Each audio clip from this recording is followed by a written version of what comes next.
दोस्तों नमस्कार, स्वागत है आप सभी का all India first YouTube channel पे। जैसा कि दोस्तों आप जानते हैं किसी भर्ती से संबंधित कोई भी जानकारी होती है आप सभी को ऑल इंडिया फर्स्ट चैनल के माध्यम से दी जाती है। इस वीडियो में हम बात करने वाले हैं एडेड जूनियर शिक्षक भर्ती की खुशखबरी के बारे में, क्योंकि एडेड जूनियर शिक्षक भर्ती का इंतजार अब छात्रों का लगभग खत्म हो चुका है, क्योंकि यहाँ से एक शासन आदेश भी जारी कर दिया गया है। साथ ही अगर बात की जाए टीजीटी पीजीटी को लेकर, जैसा कि दोस्तों आप जानते हैं कि टीजीटी पीजीटी के अंदर पदों की संख्या लगातार कम होती जा रही है। इसी के संबंध में शिक्षक भर्तियों में हो रहे बदलाव के चलते लगातार जो सीटों की संख्याएं या पदों की संख्याएं वो घट रही हैं। साथ ही सारी जानकारी मैं आप सभी को दूं, उससे पहले वीडियो को लाइक कर दें, शेयर कर दें और चैनल को सब्सक्राइब कर लें, जिससे कि जानकारी आप सभी को ऑनलाइन डेटा फर्स्ट चैनल के माध्यम से सबसे पहले मिलती है। चलिए दोस्तों वीडियो शुरू करते हैं। एडेड जूनियर शिक्षक भर्ती को लेकर शुरुआत करेंगे, क्योंकि यहीं पर सबसे बड़ा मामला देखने के लिए मिला है शासन आदेश के संबंध में। एडेड जूनियर शिक्षक भर्ती का इंतजार करने वाले अभ्यर्थियों का जो इंतजार है वो धीरे धीरे खत्म हो गया है, क्योंकि पहले आपका संशोधित परिणाम जारी हुआ, उसके बाद में सचिव परीक्षा नियामक अधिकारी के माध्यम से शिक्षा निदेशालय को यहाँ से सभी जो चयनित अभ्यर्थी की सूची बनाकर भेज दी गई थी। लेकिन उसके बाद से अभ्यर्थी इंतजार कर रहे थे कि एडेड जूनियर को लेकर शासन स्तर से कोई आदेश जारी हो और उसके बाद ही कहीं ना कहीं भर्ती को लेकर आगे की प्रक्रिया शुरू होगी। उसी के संबंध में एक पहला शासन आदेश यहाँ से जारी कर दिया गया है। बहुत सारे अभ्यर्थी एडेड जूनियर शिक्षक भर्ती के अंदर लगातार पदों की संख्या को लेकर सवाल करते थे कि क्या एडेड जूनियर शिक्षक भर्ती के अंदर 4000 या 5000 सीटें देखने के लिए मिलेंगी, क्योंकि बहुत सारे अभ्यर्थियों ने लगातार इसको लेकर यहाँ पे जो निदेशालय जाकर अपने ज्ञापन सौंपे थे और सरकार से मांग रखी थी कि एडेड जूनियर शिक्षक भर्ती के अंदर सीटों की संख्या बढ़ा दी जाए। लेकिन अब यहाँ पे जूनियर भर्ती को लेकर शासन आदेश जारी किया गया, जिसके बारे में जानकारी आप सभी को देखने के लिए मिलेगी। अब सीटों की संख्या कितनी होगी ये तो आप सभी को थोड़े दिनों में पता चल ही जाएगा। यहाँ पे लिखा हुआ है कि ईमेल के माध्यम से महत्वपूर्ण और समयबद्ध तरीके से आपको देना है। शिक्षा निदेशक की ओर से नोटिफिकेशन जारी किया गया है। लिखा हुआ है कि सभी जिला बेसिक शिक्षा अधिकारियों को सूचित किया जाता है कि अशासकीय सहायता प्राप्त जूनियर हाई स्कूलों के अंदर प्रधानाध्यापक सहायक अध्यापक के रिक्त पदों के द्वारा आपके द्वारा जो पहले अध्याचन विषयवार संख्यात्मक विवरण उपलब्ध करवाए जाने के संबंध में। देखो, अब ये मत कहना कि यहाँ पे दोबारा से जानकारी क्यों मांगी जा रही है। ये इसलिए मांगी जाती है जिससे कि जब यहाँ पे नियुक्तियाँ करवाई जाएं तो ऐसा ना हो कि वहाँ पे एक पद को किसी पदोन्नति के माध्यम से भर दिया गया हो या फिर इधर उधर हो गया हो, तो नियुक्ति के समय दिक्कत आ सकती है। इसी वजह से डबल कन्फर्म किया जाता है और हर वैकेंसी में होता है जब यहाँ पे नियुक्ति का प्रोसेस शुरू होता है। नीचे लिखा हुआ है कि शासकीय अध्यापक जूनियर हाई स्कूल प्रधानाध्यापक सहायक अध्यापक को रिक्त पदों के संबंध में आप द्वारा पूर्व में अगर बात की जाए कार्यालय के जो अध्याचन प्रेषित किया गया था, जिसमें जनपदों के द्वारा भाषा विज्ञान इसके अलावा रिक्ति स्पष्ट उल्लेखित नहीं किया गया था, जिसकी कठिनाई की उत्पन्न हो रही है, अतः आपको निर्देशित किया जाता है कि आप उसको लेकर जूनियर हाई स्कूल प्रधानाध्यापक के जो प्रेषित किए गए रिक्त पदों की जानकारी जो पहले भेजी गई थी उसको यहाँ से दोबारा से भेजा जाए और ये जानकारी 26/9/2022 तक देनी है।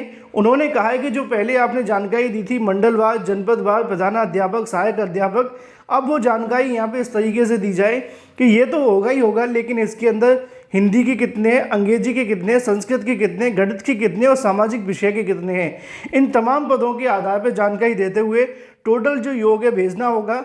अनिल भूषण चतुर्वेदी, जैसा कि लिखा हुआ है, वो पीएनपी के भी सचिव हैं और इसके अलावा अपर शिक्षा निदेशक भी हैं।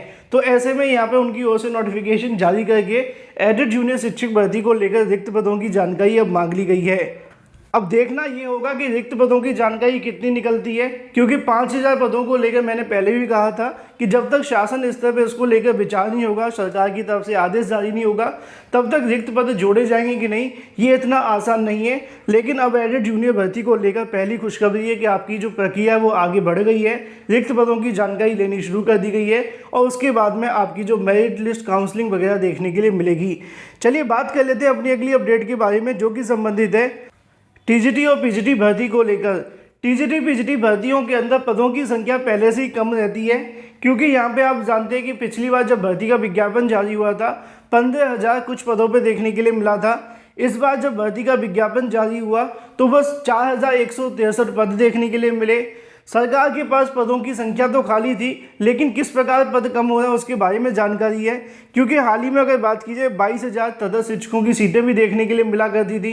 सरकार ने 22,000 तदर्थ शिक्षकों को लेकर भी सुप्रीम कोर्ट के आदेश पर अभी तक कोई फैसला नहीं लिया, तो वो पद भी यहाँ पे खाली पड़े हुए हैं। लगातार तदर्थ शिक्षक अपनी सेवाएं दे रहे हैं, लेकिन बीएड करने वाले जो अभ्यर्थी वो धक्के खा रहे हैं।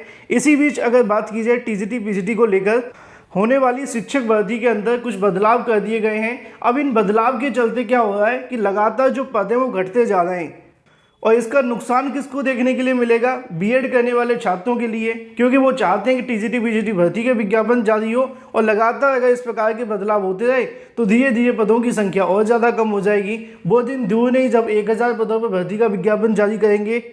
सबसे पहले आप सभी इस मुद्दे को समझें। यहाँ पे लिखा हुआ है कि 1986 में वित्तीय सर्वेक्षण के नाम पर, 2013 में जनशक्ति के नाम पर, और 2019 में टास्क फोर्स के नाम पर, और 2022 के अंदर समायोजन के नाम पर सरकार लगातार एडेड माध्यमिक विद्यालयों के अंदर सृजित पदों को समाप्त कर रही है।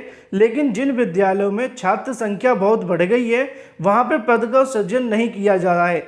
सरकार का ये दोहरा रवैया बताता है कि एडेड विद्यालयों के अंदर अस्तित्व को समाप्त करने की जो तैयारी है वो की जा रही है। नीचे लिखा हुआ प्रदेश के महामंत्री माध्यमिक शिक्षक के माध्यम से जानकारी देखने के लिए मिलती है।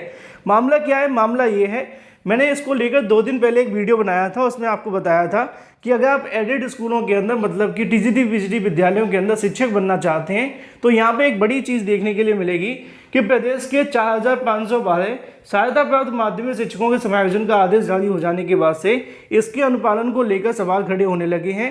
शिक्षक नेता इसका विरोध कर रहे हैं। इस आदेश के अनुपालन में सबसे बड़ा बाधक बन सकता है। नीचे लिखा हुआ कि एक्ट 1921 के अधिनियम समायोजन का प्रावधान ही नहीं है, तो इस वजह से यहाँ पे किस प्रकार उनके माध्यम से समायोजन किए जा रहे हैं। असल में ये हुआ था कि ऐसे ही यहाँ पे शिक्षक जो कि बाद में आए होंगे उनको समायोजित किया जाएगा। मान लीजिए कि किसी विद्यालय के अंदर एक भी शिक्षक की आवश्यकता है और वहाँ पे 2 शिक्षक हैं, तो उनको उठाकर दूसरी जगह भेजा जाएगा। अब जब वहाँ पे दूसरी जगह भी शिक्षकों के पद खाली नहीं है और वहाँ पे आवश्यकता नहीं है तो वो शिक्षक को सरप्लस मान लिया जाएगा। अब जब वो सरप्लस शिक्षक के रूप में आएगा तो उसकी सेवाएं भी समाप्त हो सकती हैं अगर उसका स्थानांतरण नहीं हुआ तो। अगर उसकी सेवा समाप्त हो जाएगी तो एक पद भी खत्म हो जाएगा और एक नौकरी भी चली जाएगी। कुछ यही मामला देखने के लिए मिल रहा है। चयन बोर्ड की नियमावली में समायोजन का कोई प्रावधान नहीं है, लेकिन शिक्षकों की वरिष्ठता यहाँ से जो प्रभावित बढ़ सकती है और मुकदमेबाजी भी देखने के लिए मिलेगी। किसी समय पर टीजीटी पीजीटी को लेकर 40,000 पद होने की जानकारियां देखने के लिए मिला करती थी।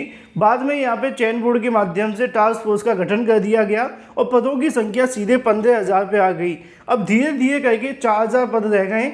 अब आगामी समय के अंदर अगर इसी प्रकार के मामले देखने के लिए मिलते रहे तो धीरे धीरे पदों की संख्या और भी घट जाएगी और टीजीटी पीजीटी शिक्षक भर्ती का इंतजार करने वाले छात्रों के लिए और भी ज़्यादा मुश्किलें बढ़ेंगी। आवेदन 15 लाख सीटों की संख्या 1,000 2,000 तो क्या ही होगा आप समझ सकते हैं। बात कर लेते हैं अपनी अगली अपडेट के बारे में जो कि संबंधित है 19,000 और 6,800 प्राथमिक शिक्षक भर्ती को लेकर। 6,800 का मामला जनवरी से लटका हुआ है। सरकार ने चुनावी लॉलीपॉप के नाम पर 6,800 की सूची जारी कर दी। सितंबर का महीना लास्ट में आ चुका है, कोर्ट के अंदर सुनवाइयां जारी हैं। अब कोर्ट में क्या फैसला होगा उसके बाद ही कुछ हो सकता है, क्योंकि सरकार तो हाथ पे हाथ रख के बैठी हुई है।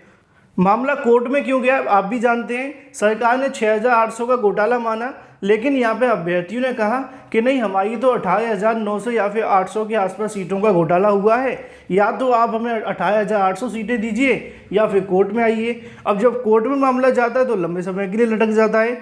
लेकिन अच्छी बात यह है कि 26 सितंबर 2022 को इस मामले को लेकर सुनवाई होने वाली है। कोर्ट नंबर 18 के अंदर सीएल नंबर 422 है।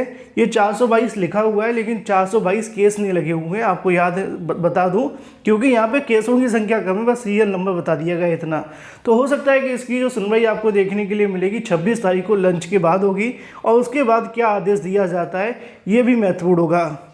क्योंकि 6,800 का इंतजार करने वाले अभ्यर्थी पिछले 9 महीने से धरना प्रदर्शन भी कर रहे हैं, लगातार अपनी मांगे भी रख रहे हैं, लेकिन सरकार कुछ भी करती हुई दिखाई नहीं दी। बात कर लेते हैं पीईटी 2022 के एग्ज़ाम के एडमिट कार्ड के बारे में। कई दिनों से अभ्यर्थी पूछेंगे सर पीईटी के एडमिट कार्ड कब तक जारी होंगे, क्योंकि अगले महीने परीक्षा होने वाली है। तो यहाँ पे अगर बात की जाए यूपीएससी के माध्यम से आमतौर पे परीक्षाओं के लिए जो एडमिट कार्ड जारी किए जाते हैं वो 8 से 10 दिन पहले आपको देखने के लिए मिलते हैं। तो इस बात को कहने में कोई दोहरा नहीं है कि 7 तारीख के बाद कभी भी पीईटी के जो आपके एडमिट कार्ड हैं वो जारी कर दिए जाएंगे और फिर वहाँ से जाकर आप भी डाउनलोड कर सकेंगे। बाकी आप लोग अपनी तैयारी करते रहें, वीडियो को लाइक कर दें, साथ ही शेयर कर दें और चैनल को सब्सक्राइब